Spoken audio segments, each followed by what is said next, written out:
नमस्कार दोस्तों, मैं आपका host Vikas Jauhari Temple of Healing की तरफ से एक बार फिर आपके सामने हूँ। इस बार डॉक्टर पीयूष सक्सेना काफ़ी समय बाद पकड़ में आए हैं। काफ़ी समय तक ये ऑर्फन्स और हिंदू अडॉप्शन के केस में सुप्रीम कोर्ट के चक्कर लगाते रहे। आज बड़ी मुश्किल से इनसे मिलना हुआ तो सोचा कुछ क्वेश्चंस के आंसर्स ले लिए जाएं। स्वागत है डॉक्टर पीयूष सक्सेना। नमस्कार। डॉक्टर साहब, एक बहुत बड़ा सवाल हमारे सामने आता है। पिछले कई सालों में जब क्लिनजिंग थेरेपी और कोरोना के आसपास की बात है, तब extra virgin olive oil glass की पैकिंग में आता था, ग्लास की बॉटल्स में आता था। धीरे धीरे ऑलमोस्ट सभी मैन्युफैक्चरर्स ने इसको प्लास्टिक की बॉटल्स में रीपैक करके देना स्टार्ट कर दिया है। और हमारे लिए एक बहुत बड़ी दिक्कत आ गई है कि हम अपने पेशेंट्स को किस तरह से और कौन सी extra virgin olive oil recommend करें। देखिए,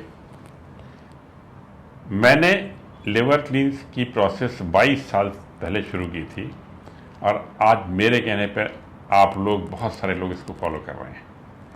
ये सब कुछ ठीक ठाक चल रहा था। 2017-18 तक कोई भी समस्या नहीं थी, लेकिन उसी बीच में अचानक कुछ ऐसी समस्या आई कि मुझे लगा कि कोई एक्शन लेना चाहिए। समस्या ये आई कि एक्स्ट्रा वर्जिन ऑलिव ऑयल, जो बहुत ही प्योर चीज़ है और बहुत इंपॉर्टेंट इंग्रेडिएंट है, बहुत ही इंपॉर्टेंट, मतलब जो लिवर क्लीन होता है वो एक्स्ट्रा वर्जिन ऑलिव ऑयल से ही होता है। एप्सम सॉल्ट एक कैटलिस्ट का रोल प्ले करता है, थोड़ा असर उसका भी है। अगर एक्स्ट्रा वर्जिन ऑलिव ऑयल सही नहीं होगा तो रिजल्ट सही नहीं आएंगे। Extra virgin olive Italy, Spain, Tunisia, Europe के कुछ कंट्रीज में बनता है और इसमें फ्रेशनेस की इतनी इम्पोर्टेंस है कि ये तेल बनाने के प्लांट जो हैं वो खेतों के पास लगाए जाते हैं, जिससे कि फर्मेंटेशन ना हो पाए। क्योंकि जिन्होंने लिवर क्लीन किया है वो जानते हैं कि शरीर से इस तरह से एलडीएल कोलेस्ट्रॉल वाले गॉल ब्लैडर के स्टोन्स निकाल पाना ये आसान बात नहीं है। अगर तेल सही नहीं होगा तो रिजल्ट्स नहीं आएंगे, और जब रिजल्ट्स नहीं आएंगे तो आपका भरोसा उठेगा, और आपका भरोसा उठना ही मुझे चोट पहुंचाएगा। इसीलिए मैं बराबर कोशिश करता रहता हूं आप तक इंफॉर्मेशन पहुंचाऊं। Extra virgin olive oil original packing वाला सही यूज़ कीजिए। प्रश्न उठता है प्लास्टिक पैकिंग या कांच की बोतल। ये सच है कि मैंने कहा था कि प्लास्टिक बोतल यूज़ नहीं करनी है, और उसका कारण ये था कि प्लास्टिक सॉल्युबल है, ये तेल में घुल जाता है बहुत थोड़ा, और कांच घुलता नहीं है, ये आपको भी मालूम है ये बात। इसलिए कांच की बोतल में ज़्यादा pure extra virgin olive oil हमको मिलता है। लेकिन कांच से जुड़ी हुई एक समस्या और आई, ट्रांसपोर्टेशन।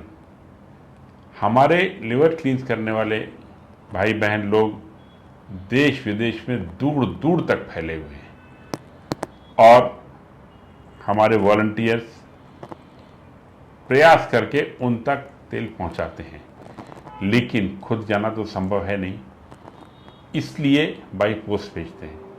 उसमें कांच की बोतल टूटने के कई केसेस सामने आते हैं, प्लास्टिक की बोतल टूटती नहीं है। मैंने आपको परिस्थिति सब सामने रख दी। कांच की बोतल में ज़्यादा प्योर होता है। प्लास्टिक की बोतल, अगर पेट बोतल है और उस पर नीचे लिखा हुआ है कि ये पेट बोतल है, पेट बोतल की सॉल्युबिलिटी बहुत ही कम होती है और प्योर प्रोडक्ट काफ़ी समय तक बना रहता है। और ओरिजिनल पैकिंग है, ध्यान दीजिएगा, रीपैक्ड नहीं होना चाहिए। मुझे ज़्यादा तकलीफ रीपैकिंग से है। रीपैक्ड नहीं है, ओरिजिनल पैकिंग है। कांच को प्रेफरेंस दें, नहीं मिलता है तो प्लास्टिक का भी यूज़ कर लें, और अच्छा लिवर क्लीन करके अच्छा स्वास्थ्य प्राप्त करें। ठीक।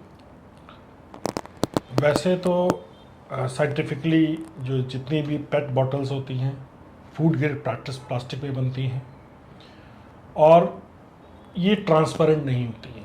एक्स्ट्रा वर्जिन ऑलिव ऑयल की जितनी भी पैकिंग जो अच्छी कंपनीज कर रही हैं वो एक भी ट्रांसपेरेंट बॉटल्स नहीं है, या तो ग्रीन कलर की हैं, या वो ब्राउन कलर की हैं, या वो ग्रे कलर की हैं।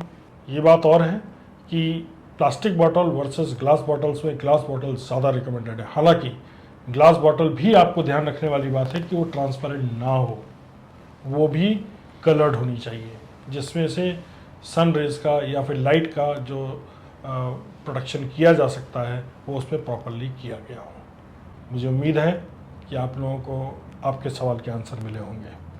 धन्यवाद। Thank you.